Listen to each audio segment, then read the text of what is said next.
Hi fam, it's Chris here. Welcome to this week's Rooted Reflections, our devotion series. We're so glad to be with you. This is March 1st, Monday. So I hope we're kicking off your week great. Pastor Carissa actually kicked it off with a great message yesterday about Nicodemus, about dealing with our doubts and our fears. And this poem here in our booklet mentions Nicodemus, and I think centers around those same themes. So let me read a little bit to you. It's only in the wilderness that you can see the stars. That's what city living has taught me. We can shine a light on the things we want to see, fluorescent and bright, lighting up dark alleys. However, it's only in the wilderness that you can see the stars. And it's only in the dark of night that the questions come. What is my purpose here? What does God have to say to me?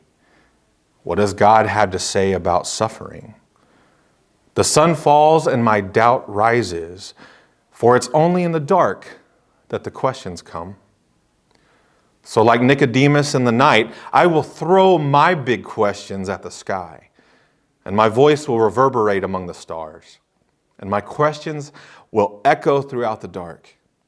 For there in the night my words form constellations, and there in the wilderness my prayers form galaxies. So even there in the unknown, I trust that I am found. A light shines in the darkness, friend. So if you're ever in the wilderness, look up and find the stars. You know, I confess that as a little kid, I was so afraid of the dark. I grew up on 150 acres outside of San Antonio, Texas, and there was literally no street lights to be found.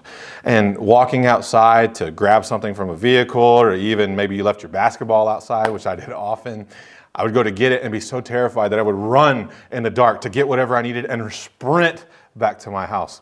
Even in my grandmother's house, she would scold me just a hair because I needed to turn on every light all the way to my bedroom, leaving a path of on switches that my grandmother would then come turn off. She never scolded me too bad, but she would always tell me that I never needed to be afraid of the dark. It wasn't until that I got older that I found the love for camping and for being out in the wilderness. Because, you know, as Abe Lincoln said, that if you ever want to question God, you should look at the night sky and see all of the stars. And this poem reminds me that so often in our houses with electricity, we can control things. We have control over the light in our houses, but God controls the light in nature.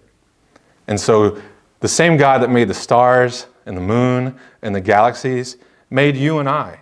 And often it's in those wilderness places when we feel lonely that our mind will start racing. But friends, I promise you that if you could just know that God is with you in those moments, and you could conversate with God just like I'm conversating with you here, then you can ask those tough questions. And God will shine light into those places. Because friends, darkness cannot cast out light, but light casts out darkness. And God's light shines not only within us, but all around us. So if you're feeling yourself out among the stars, no control, no switches to turn off or on, then know that God's light is still present and shining on you. And may you feel closer to God this Lenten season.